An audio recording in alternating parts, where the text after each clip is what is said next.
തെരുവ് നായ്ക്കളെ നിയന്ത്രിക്കാൻ ഒരു വർഷം മുമ്പ് പ്രഖ്യാപിച്ച പദ്ധതികൾ കടലാസിലൊതുങ്ങി. ഇടവേളയ്ക്ക് ശേഷം തെരുവുനായ ശല്യമേറി നഗരസഭാ പരിധിയിലെ കോടിമത പച്ചക്കറി മാർക്കറ്റിലാണ് തെരുവ് നായ്ക്കളുടെ ശല്യമേറെയും.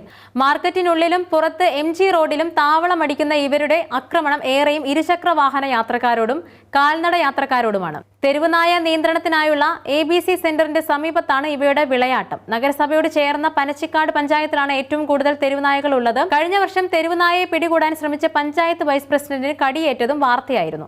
3 ലക്ഷം രൂപ തെരുവുനായ നിയന്ത്രണത്തിനായി പഞ്ചായത്ത് നീക്കിവെച്ചിരുന്നു. ആദ്യഘട്ടം 50ഓളം നായ്ക്കളെ പിടികൂടി കോടിമതയിലെ സെന്ററിൽ എത്തിച്ചിരുന്നെങ്കിലും പദ്ധതി തുടരാനായില്ല.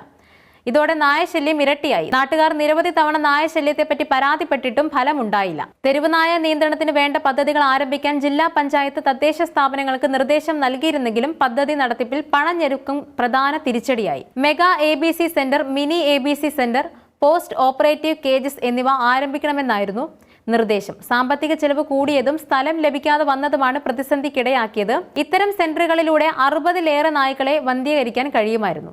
നിലവിൽ കോടിമതയിലെ സെന്ററിൽ മാത്രമാണ് നായ്ക്കളെ വന്ധീകരിക്കുന്നത്.